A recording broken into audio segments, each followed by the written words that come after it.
The Bible says David founded Jerusalem. The ground beneath Jerusalem says something else entirely. Deep below the old city, beneath pavements that even most residents never think of as ancient, a team from the Israel Antiquities Authority dismantled a layer of collapsed stone that should not have existed. The structure beneath it, massive, monumental, built of enormous, unshaped stones, predated the first line of the Hebrew Bible by roughly 1,000 years. It was Canaanite. It was fortified. It had a working water system engineered through solid bedrock. It was already old when Scripture says the city was first conquered. Ronnie Reich and Eli Shukran had spent years working the tunnels below the city of David, assuming they were tracing straightforward Iron Age engineering. Every textbook agreed with them. The pottery matched. The historical framework matched. Then something underneath broke all of it open. The site was the city of David, the low ridge south of the Temple Mount that every serious archaeologist agrees is the original nucleus of Jerusalem. The building had a name in the excavation notes, the stepped stone structure, and beneath and around it, the fortifications of Middle Bronze Age Jerusalem. The dates the pottery gave back were in the range of the 18th to 17th centuries before the Common Era. The city that produced these walls was not Israelite. It was not Judahite. It was Canaanite. It was fortified, planned, connected to a water system engineered through solid bedrock, and it was already old when the biblical narrative claims Jerusalem was first conquered. The story that had governed the popular imagination for centuries could not survive this. Jerusalem, in that story, begins with David. Before David, at most, a small hilltop village. After David, a capital. That story is wrong, not slightly, structurally. The Gihon Spring, the only natural water source in ancient Jerusalem, sits at the base of that ridge. Every city that ever existed on this hill depended on it. The assumption was simple. The tunnels around the spring were Judahite engineering, cut sometime in the 8th or 7th centuries before the Common Era, part of the defensive works associated with kings whose names appear in the biblical text. It was the reasonable assumption. The pottery from the upper layers matched, the historical framework matched, every textbook agreed. It was wrong when Reich and Shukran pushed the excavation down through the fills and cleaned the exposed rock faces of the massive towers guarding the spring. The ceramics they recovered from the construction phases were not Iron Age. They were Middle Bronze Age. The towers were roughly 800 years older than anyone had written down. Two enormous fortifications, one guarding the spring itself and another guarding the pool it fed, built of stones so large that no reasonable estimate of the labor force involved matched the picture of a modest pre-Israelite village. This is where the collapse begins. Because if the walls are that old, the city they protect must be that old. And if the city is that old, the settlement of Jerusalem that existed before the biblical narrative even opens was not a village. It was a fortified urban center, engineered around its water supply, participating in the political world of the late Bronze Age Near East. The first question any excavator asks when confronted with construction on this scale is the obvious one. How do you know you have not simply misdated the pottery? Middle Bronze sherds in the fill do not automatically mean Middle Bronze walls. They could be residual. They could have washed in from an older layer above. The whole result could unravel at exactly this point. Reich moved to that problem before anyone else could raise it. The pottery was not loose fill. It was sealed within the mortar, bonding the stones of the towers themselves. It was locked into the construction. The only way to place that pottery inside the mortar was to have been mixing that mortar while that pottery was in use. The dating held. The Middle Bronze Age fortifications were Middle Bronze Age fortifications, not residual, not intrusive, not misread. And once that door opened, other things came through it. There is a document that had been sitting in the archive of Egyptian history for over a century, largely ignored by biblical archaeology because it did not fit the accepted timeline: the Amarna letters.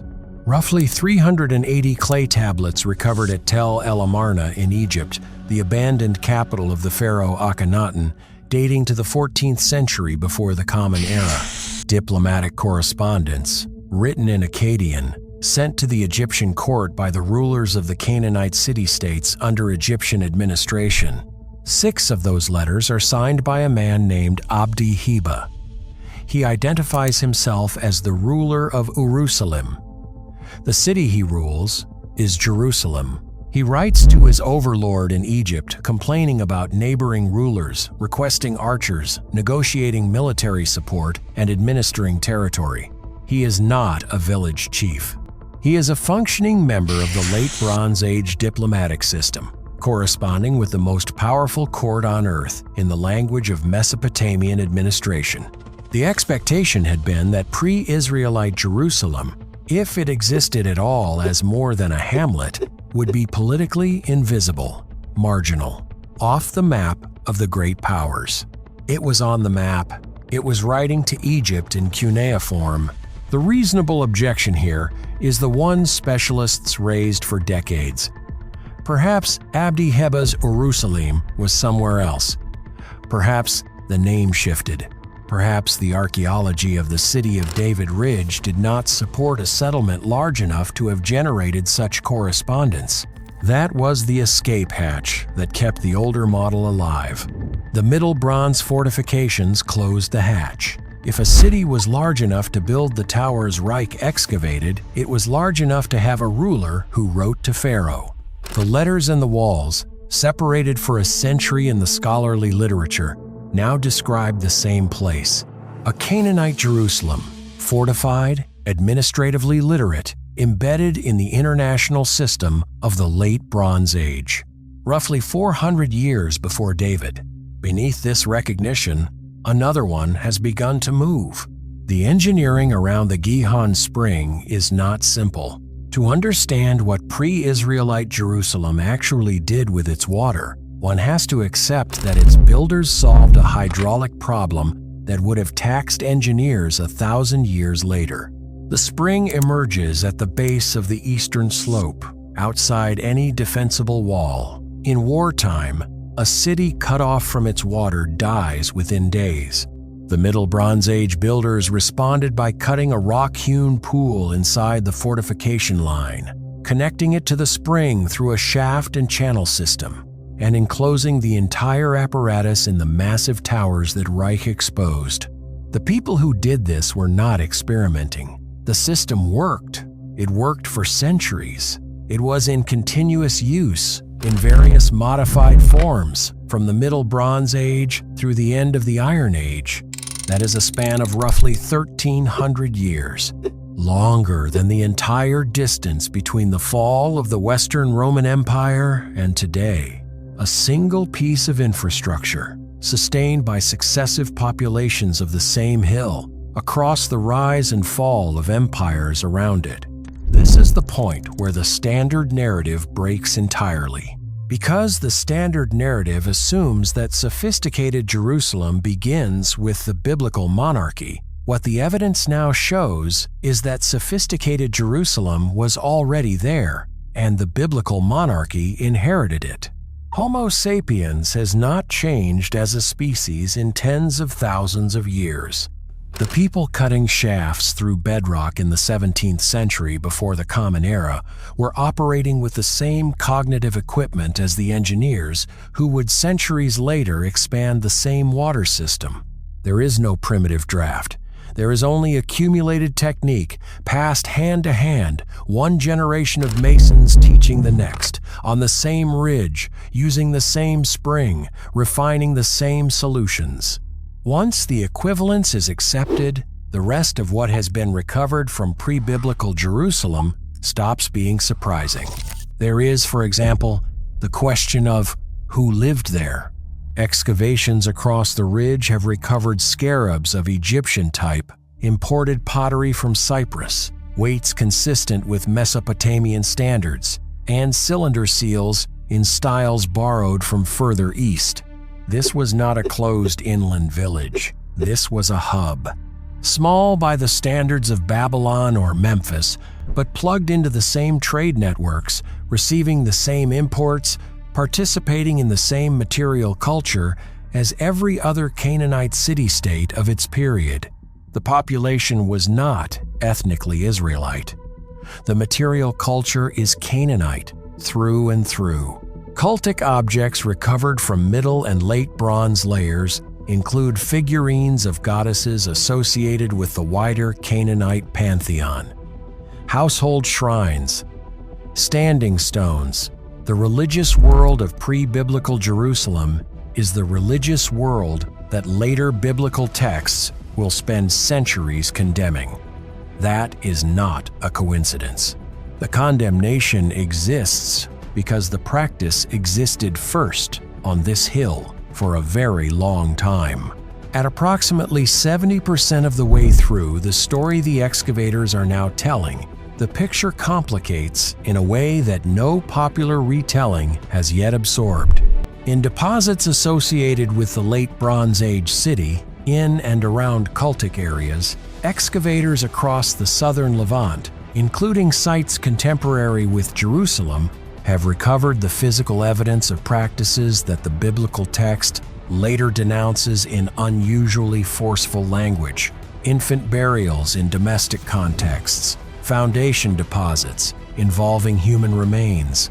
In a small number of sites, evidence consistent with what ancient sources describe as the offering of children in fire, a practice associated by classical writers with the Canaanite and Phoenician cultic world. This evidence is not evenly distributed. It is not universal at every site. It is contested at some, but it is present in the material record of the world to which pre-biblical Jerusalem belonged. The city whose engineers cut water shafts through bedrock and whose ruler corresponded with Pharaoh in cuneiform existed within a religious culture that, at some sites and in some periods, practiced what any modern observer would recognize as human sacrifice. The same population that built the fortifications also carried out the rites. Both are documented. Neither cancels the other. The sophistication and the violence occupied the same streets, walked past the same spring, sheltered inside the same walls. The record refuses to sort them into a comfortable order. This is the point at which the older, sanitized picture of pre-Israelite Jerusalem finally exhausts itself. There was never a primitive village waiting to be civilized by later arrivals. There was a fully realized Bronze Age city, with its engineering, its diplomacy, its trade goods, its gods, and its cruelties already fully present when the biblical narrative opens its first chapter. The list, laid out in sequence, is short and unadorned. Massive fortifications around the Gihon Spring, built in the Middle Bronze Age, roughly 18th to 17th centuries before the Common Era, dated by pottery sealed within their own mortar. Diplomatic correspondence in cuneiform from a ruler named Abdi Heba, sent from Jerusalem to the Egyptian court in the 14th century before the Common Era. A rock-cut water system engineered to bring the spring inside the fortified perimeter, continuously used and modified across roughly 1,300 years. Imported pottery, scarabs, seals, and weights placing the city inside the international trade networks of the Late Bronze Age Near East. Cultic objects placing it inside the Canaanite religious world. And the darker archaeological signal present in the wider regional record of that religious world, of practices that the later biblical text explicitly identifies and condemns. Each of these findings, taken alone, would already be significant. Together they are not findings, they are a portrait. And the portrait describes a Jerusalem that existed for at least 800 years before the earliest events to the biblical narrative places within its walls. The consequence is not that the Bible is wrong about Jerusalem. The consequence is more specific than that. The Bible is not telling the story of a city's origin, it is telling the story of a takeover. The city was already there. It had been there for centuries. What the biblical narrative describes is a later population with a distinct identity and a distinct religion, entering an existing urban landscape, negotiating with it, reshaping it, and eventually claiming it. The archaeology does not contradict that arrival. It simply insists on what was already standing when the arrival happened.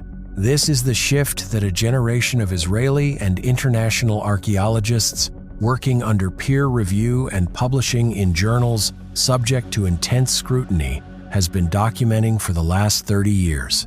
It has not fully reached the popular imagination. It is now impossible to ignore inside the field.